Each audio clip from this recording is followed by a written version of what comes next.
Hello, this is Rich Canleone coming to you from CME Group Trading Floor. Today's segment is going to be U.S. Fed conducive or combative. Price action so far in the U.S. equity markets and other equity markets around the world suggests that the new Yellen Fed will be conducive to further organic growth in equities. Again, not only in the U.S. but around the world as well. Next week, the U.S. Fed, Yellen synthetically in charge, will meet for a two-day meeting, 29th and 30th. And the markets obviously are in effect testing her mettle to see whether she's going to be relatively dovish as she has been, or if there's pressure out there internally to go ahead and make her a little bit more hawkish, if you will. What we're looking at in terms of earnings most recently is that in the U.S. we have approximately 48% of the earnings in the United States in.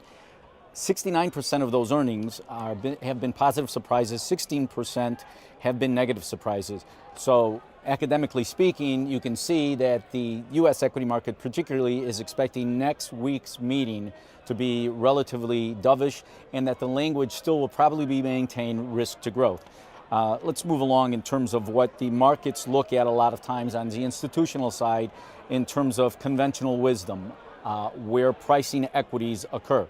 One of the things that we look at is the three components, in fact. One of the things we looked at when we look at if there's going to be further earnings growth and further momentum is, do we have a conducive Fed, do we have a conducive dollar, and do we have the underlying economic landscape to be supportive of this? And in fact, if you think about it, you do. You have a conducive Fed, the Yellen Fed still supposed to be relatively moderate, the U.S. dollar, in fact, attempting lows across the board in a lot of the, if you take a look at the dollar index and a lot of the other major currencies as well.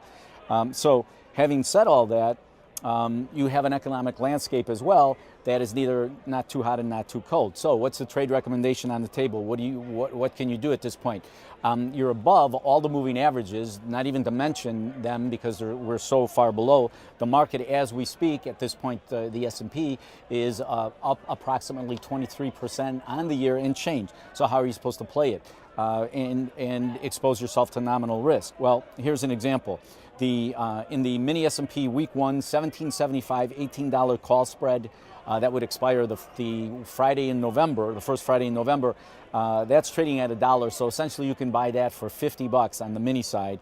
And the week 2, 1775, $18 call spread is trading at $3. You can essentially buy that for $150. And that would go ahead and give you exposure and perhaps even protect you going in through non-farm payroll, which obviously that non-farm payroll number might actually include some of the furloughs, so it could be pretty skewed. And just to give you an idea, the market right now is looking for 163,000 in payroll growth. So there you have it. That would be the trade recommendation. So play it smartly. Rich Canleone from CME Group Trading Floor signing off. Thank you.